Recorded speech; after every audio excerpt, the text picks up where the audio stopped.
Bien, estamos para el programa de Daniel Ballester, El Sonido y la Furia, para M530 Somos Radio, con el músico, compositor, guitarrista y productor, el señor Rodrigo Agudelo. ¿Cómo estás, Rodrigo? ¿Qué tal? ¿Cómo estás? Muchas gracias por el recibimiento.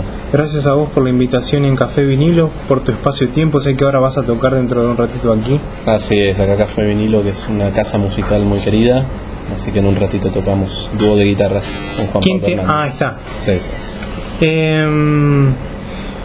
¿Cuándo se forma el trío String Story? Sí. Con el que estás tocando ahora, con Marcelo Lupis Y Jerónimo Carmona. Jerónimo Carmona. Bueno, este trío de cuerdas, que le pusimos ese nombre de String Theory, como teoría de cuerdas, pero trioría de cuerdas sería. Vinimos tocando desde el año pasado, a mediados de año más o menos, pero con Jerónimo y con Marcelo venimos tocando en distintos contextos hace años, ya hace varios años. De hecho, ellos dos se conocen hace como 20 años y tocan y graban hace tanto tiempo, pero esto fue una reunión muy, muy espontánea y que empezamos a tocar muy seguido en un local que se llama Pista Urbana, e inmediatamente hubo química, inmediatamente salió un repertorio muy interesante, muy abierto, ¿sí? Y pensamos que era una propuesta muy particular, ¿no? Por ser trío de cuerdas y voz. No hay bata. Sin batería, exactamente. ¿Van a estar tocando el 24 de este mes? Sí, o sea, el miércoles de la semana que viene, en Vicente el Absurdo, que también es un local muy querido de gente amiga, que venimos tocando hace bastantes años todo lo que es la escena de la música creativa. Ahí va. Dentro del repertorio hacen versiones de otros autores, como en el caso de Spinetta. Sí. Quiero preguntarte cómo hicieron para recrear Tocando sin sentir, que es un tema muy especial. Sí, es un tema muy, muy lindo de Spinetta. Eso lo trajo Marcelo, sobre todo los temas cantados, como él es el que canta, él básicamente elige los temas cantados. Si hay temas instrumentales, por ahí los elegimos entre todos. Pero bueno, siempre Spinetta, para lo que es el músico de jazz, es algo interesante y es algo que no está lejos de nuestro lenguaje, digamos. Entonces la verdad que no fue difícil hacerlo, e hicimos una versión muy particular con la guitarra, el violín, el contrabajo y una percusión tabla, que es un instrumento de la India. Ahí va. Sí. ¿Cuándo tienen pensado poder publicar lo que sería el primer disco de este trío? ¿Están ya por los pasos finales? Sí, ya se tiene que estar editando y subiendo a las plataformas digitales. Yo te diría que en las próximas 2 semanas más o menos, porque ya hay algunos adelantos, algunos temas, está listo el disco, pero sí, más o menos en 15 o 20 días lo vamos a estar subiendo a las plataformas. Ahí está. Dentro del disco ustedes también tienen sus propias canciones, además de repertorios de otros autores. En este momento no, básicamente la apuesta, digamos, es hacer versiones muy personales de cosas muy disímiles, que sean más conocidas por la gente o menos conocidas. Puede ser, hemos hecho temas de Charly García, de Spinetta, o de músicos de jazz contemporáneo como Bill Frisell, o músicos Björk. Björk va a llegar, todavía no está, pero va a llegar, porque hay Frank Zappa, hay todo ese tipo de músicos, ¿no? De todo. Al escuchar parte de tu obra, tus inicios o tus primeros discos, vemos que tenés una formación estrictamente jazzera o bien pura de jazz. Quiero preguntarte cómo fue que te acercaste a ese género, a ese estilo, siendo primeramente oyente. Y sí, primero que todo uno se fanatiza, ¿no?, con la música, y después uno trata de empezar a estudiarla porque sabe que es un camino largo, ¿no? Pero yo vengo del rock, realmente tocaba heavy metal, tocaba rock progresivo, sí, en la adolescencia, y ahí llegamos al rock progresivo y después empezamos a escuchar a Jaco Pastorius, a toda esa movida de música, y bueno, es muy atrapante, ¿no? Muy apasionante, te dan ganas de tocarla, te dan ganas de estudiarla, y de ahí fue un camino de ida, digamos. ¿Qué era lo que te gustaba del heavy metal? Porque me llamó mucho la atención. Mirá, y es muy apasionante, y todavía hablo con gente y cada tanto escucho eso, y tiene como la misma pasión que el jazz. Es como un gusto de la energía y de La euforia. Sí, un poco de eso tiene, claro. Comparte muchos elementos con el jazz, de alguna manera. Mira. No a la hora de tocarlo, Sí. digamos. Pero genera cosas parecidas, te podría decir. Te lo pregunto porque también hay como esta cosa de, por ejemplo, los que hacen música pesada o heavy, tienen como cierto distanciamiento a la hora de hablar del jazz. Por eso te lo pregunto. Claro. Es como que dicen, no, pero eso... Claro, como si fuera algo tan extraño. Y no, pero uno con los años, digamos, yo ya hace 20 años que hago música, Sí. así que uno aprende a ver todas las músicas como una sola, es parte de lo mismo. Son como diferentes expresiones y algunas tienen mucho más que ver de lo que la gente piensa. ¿Cuáles fueron las primeras bandas de rock o de jazz que empezaste a ver en los escenarios? O sea, digamos en tu adolescencia, Sí. en tu formación. Sí, más o menos alrededor del 2001, 2003, 2004, era un ávido consumidor de conciertos. Iba todos los fines de semana a escuchar música. Los grupos locales como el Quinteto Urbano de Juan Cruz de Urquiza, a Javier Malosetti, a toda esa movida de gente, a Ernesto Jodos, toda esa gente que estaba tocando en esa época, Ernesto Snager. Yo iba a verlos a todos, y eventualmente me hice amigos con algunos de ellos, o tocamos con algunos de ellos, que han sido maestros, influencias, o gente que estuvo en un lugar antes que uno, o sea que eso se valora muchísimo. ¿Cuándo tomaste la decisión de partir hacia Colombia para ir a estudiar allá en Bogotá? No, eso fue muy de chico. Fui con mi familia y allá empecé con la música, empecé a tomar clases y todo, así que ya cuando terminé el secundario y todo eso, ya nos volvimos para acá a estudiar. ¿Y qué cosas pudiste ver, digamos, de allá en Colombia relacionadas con esa cultura o con la música de ese país? Y creo que lo que rescato es como todo lo que es la música bailable. Hay una cultura de música bailable, sobre todo en esa época que era muy rica. Se bailaba mucho merengue, mucha salsa. Así que me quedó eso y en el fines de los 90. Y eso ha cambiado bastante, ¿no? Y con el reggaetón y todo eso ha cambiado bastante. ¿Volviste a ir para allá? Sí. ¿Y cómo está? Me gustó una escena musical muy grande, mucha gente tocando jazz o tocando músicas folclóricas fusionadas. Hay una escena muy interesante. ¿Notaste un gran cambio desde la primera vez que fuiste a...? Sí, creo que sí. ¿Es mucho? Sí, además fueron como 15 años después. Ahí va. Sí. ¿En qué momento decidiste formar tu banda La Salamanca? Eso fue como en el año 2010, si no me equivoco, y fue como una necesidad de tocar música propia.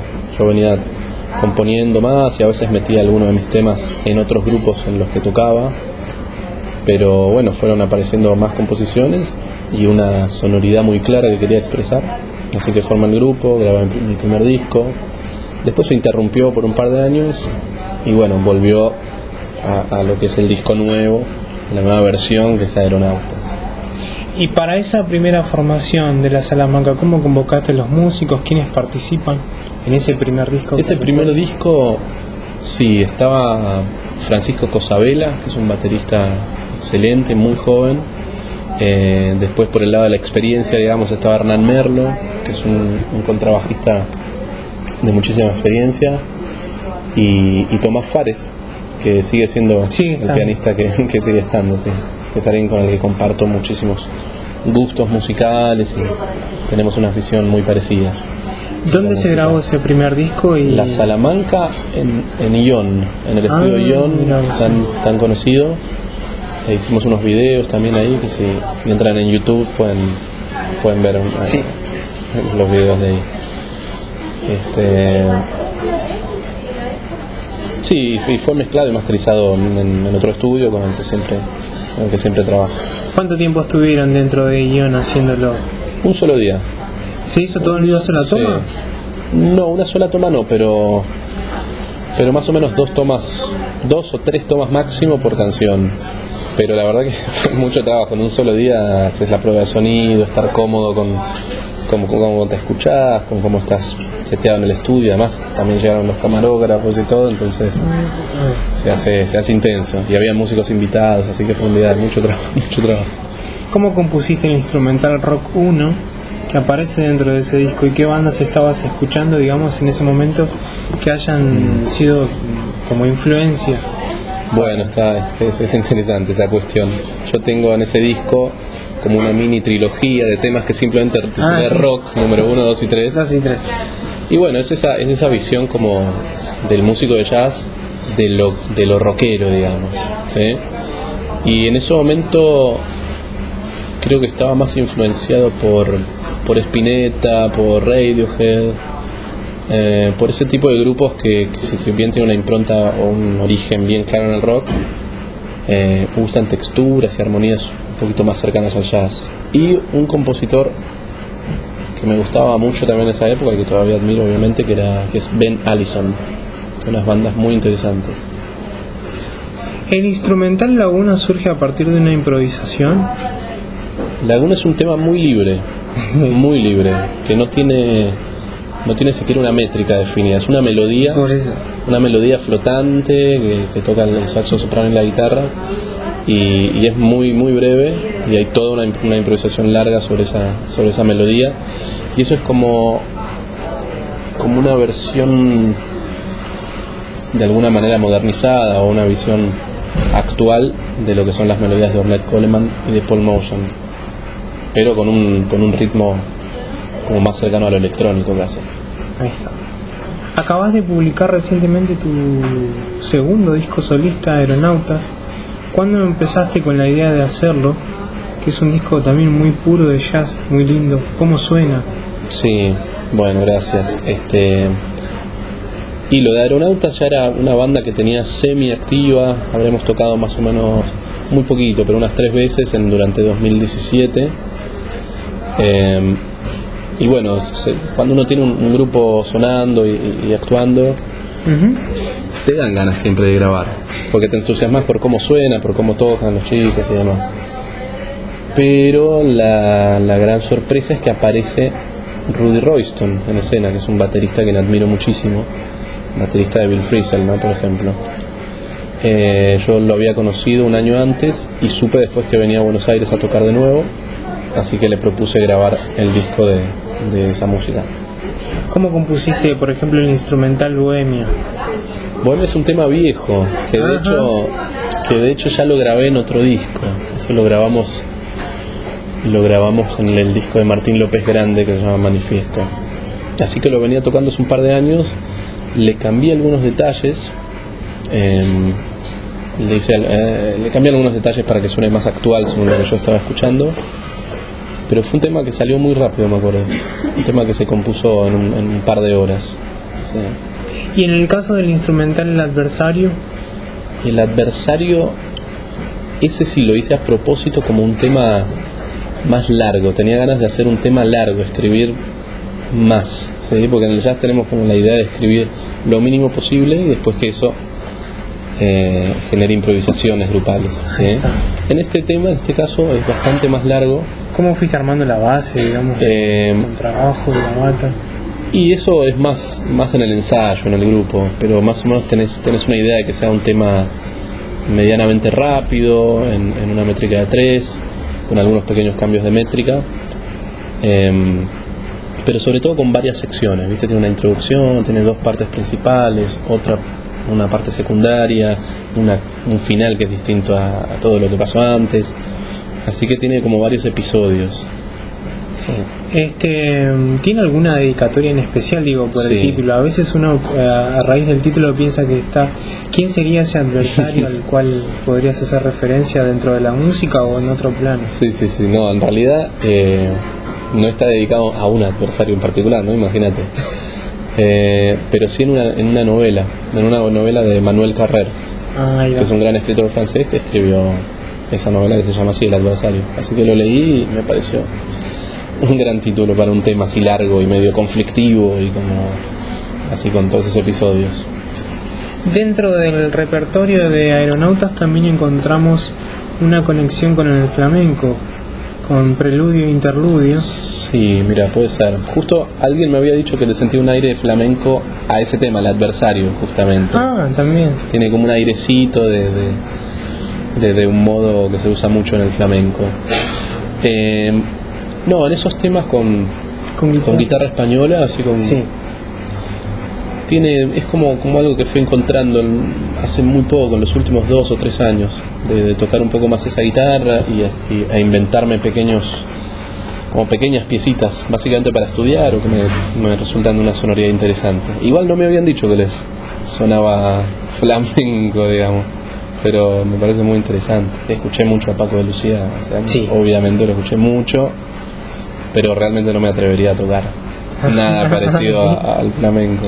No, son creaciones personales que cada uno le ve algo, digamos, le llega de alguna manera. ¿Qué me podés contar acerca de tu experiencia de haber compuesto y tocado con Adrián Yáñez en el disco Como si te estuviera mirando? Sí, como si te estuviese viendo, sí.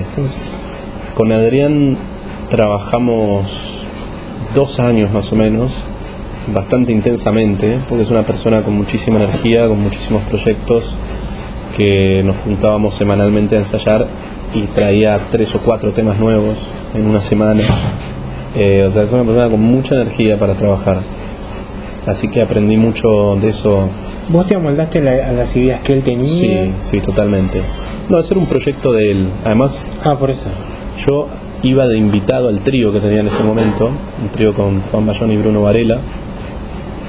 Iba de invitado a tocar, entonces siempre tocábamos los 4, unos 4 o 5 temas, y después tocábamos un tema en dúo en los conciertos. Y eso después se fue desarrollando y se le ocurrió hacer todo un disco en dúo y hacer todo un disco en trío con los otros chicos. Así que después sí, conciertos en dúo hicimos muy poco. Fuimos a tocar a Brasil con el dúo, eso estuvo muy bueno, y grabamos el disco, pero medio que quedó ahí. Pero fue una experiencia muy, muy buena. Sí. Y en el caso de Ludmila Fernández, has participado en el disco de Blossoming Swing y lo han presentado hace poquito. Exactamente, con Ludmila venimos trabajando desde el año pasado, me convocó como productor del disco, así que fueron muchas reuniones de buscar repertorio, imaginar un sonido, pensar en qué músicos lo iban a interpretar mejor. Y bueno, quedó un trabajo muy lindo de estándares de jazz, pero ¿cómo fue desde tu lugar, digamos, poder meterte en el repertorio de otros autores? Si bien ya lo venías haciendo, pero son como autores muy especiales por el nombre, digamos, de Gillespie, por ejemplo. Sí, claro. No, en los músicos de jazz estamos acostumbrados a trabajar sobre música de estos maestros, ¿no? Y mi faceta de arreglador, digamos, ya viene hace unos cuantos años, y me encanta hacer versiones más personales de esos temas quizá más conocidos o más del canon del jazz. ¿Te gusta todo este momento en el que se vive ahora, digamos, en relación a la música, en lo que tiene que ver con lo que son los formatos digitales, o preferís el físico? Ahora que vos es interesante esa pregunta, es muy particular. No, la verdad que uso mucho el formato digital, obviamente. Ajá. Y hay grandes ventajas. A mí me ha escrito gente de un montón de lugares del mundo. Tengo amigos en Estados Unidos, algunos colegas en Italia, en Holanda, que me dicen, escuché el disco, qué bueno que está, te felicito, además. O conociendo nuevos colegas también de cualquier parte del mundo que tienen acceso a la música, o también con música de Brasil, que tengo bastante relación. Así que por ese lado es algo muy bueno. Después por el otro lado yo creo que uno solía valorar mucho más los discos físicos. Cuando los compraba, los miraba, los escuchaba mucho más. Ahora tiene eso de ser como más efímero todo, ¿no? Rara vez alguien escucha 2 o 3 veces el mismo disco. Sí, eso es una desventaja. ¿Cómo ves la escena actual de la música acá, por ejemplo, del jazz o en general? Vos que has estado en varios lugares y has vuelto, sos la verdad que es excelente. Tiene un nivel muy muy alto la música en Argentina.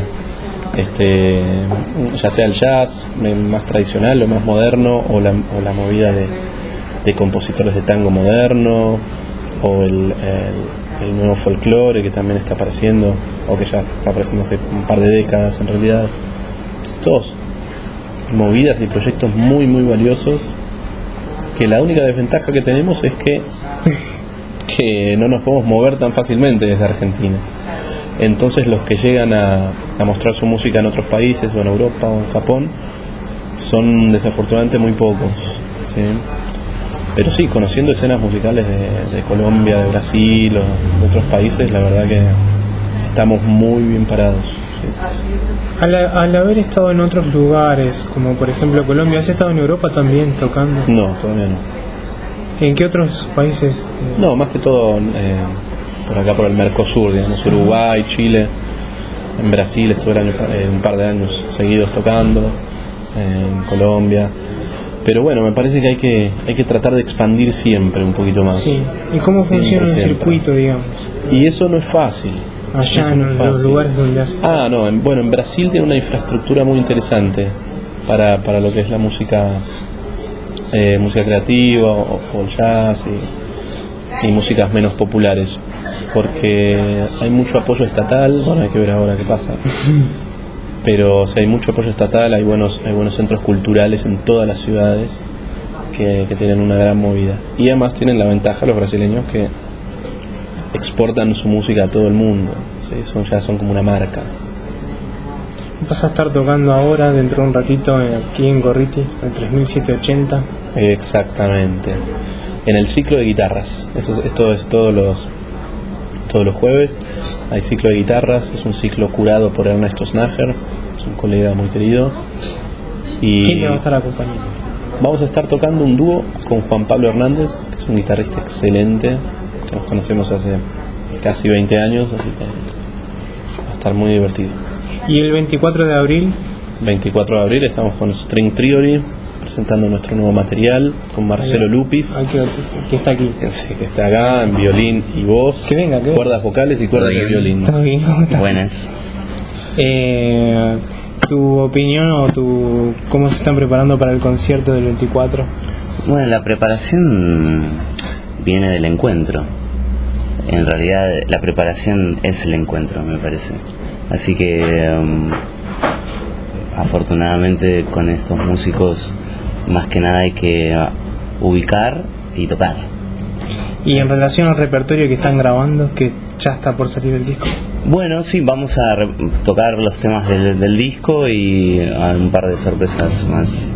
Ahí va. Esto va a ser el 24 de abril en Vicente el Absurdo. Julián Álvarez, 1886, Palermo. Aquí en Palermo, sí. Además hay cocina vegetariana, los precios son muy accesibles, suena muy bien y tiene un ambiente muy agradable, muy lindo. Muchísimas gracias. Le mandamos un saludo a Daniel Ballester y a la M530. Nos estamos viendo pronto. Dale, muchas gracias a todos. Gracias a los dos. Hasta luego.